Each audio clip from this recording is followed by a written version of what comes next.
ఒక్కర ఇద్దర లెక్కకే అందరు అమరులు ఎందరో నమ్మా. ఒకటన రెండన ఎన్నెన్ని ఘోరాలు భరించని అడివమ్మా.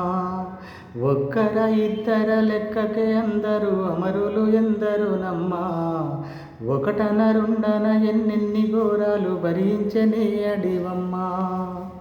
పల్లె తల్లిని వీడిన వాళ్ళను పావురంగా సాదుకుంటది. కన్న తల్లిని మరిసినోళ్లను గాబురంగా చూసుకుంటది. న్యాయమొక్కట రక్షించమంటూ ఉద్యమాన్ని నూరిపోస్తది.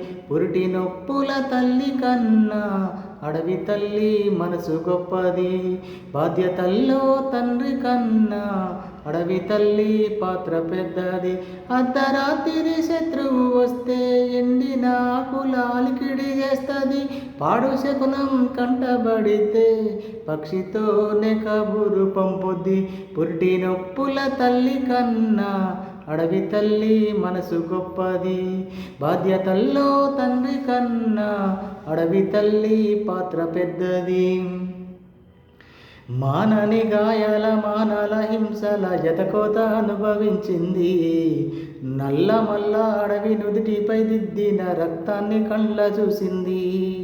మానని గాయాల మానల హింసల ఎదకోత అనుభవించింది. నల్లమల్ల అడవి నుదుటిపై దిద్దిన రక్తాన్ని కళ్ళ చూసింది. రాజ్యమేలే నేతల చేతిలో రక్తసిక్తంగా మారింది అడవి. రాజమేలే నేతల చేతిలో రక్తసిక్తంగా మారింది అడవి. రామచిలుకల కంఠాలు నిలిమేస్తే కంట నీరు తీసింది తల్లి. రాజ్యహింసను కొల్లగొట్టాలని ఆయుధాలనిచ్చింది జమ్మి. పురిటి నొప్పుల తల్లి కన్నా అడవి తల్లి మనసు గొప్పది. బాధ్యతల్లో తండ్రి కన్నా అడవి తల్లి పాత్ర పెద్దది. కడుపులో పెట్టుకొని కాపాడుకున్న కొడుకుల్ని కాల్చివేస్తుంటే కొయ్యూరు అడివమ్మ కొంగులో తెచ్చుకొని గుండెల్లో చితిపేర్చుతుంది. కడుపులో పెట్టుకొని కాపాడుకున్న కొడుకుల్ని కాల్చివేస్తుంటే కొయ్యూరు అడివమ్మ కొంగులో తెచ్చుకొని గుండెల్లో చితిపేర్చుతుంది. బిడ్డలెందరో నేల కొరిగినా కడుపు కోత సంద్రమైన పట్టు కోసం నింగినంటిన రక్తపాతం ఎంత జరిగినా రాజులేని రాజ్యం వచ్చేదాకా పోరుకు బురుడు పోస్తానంది.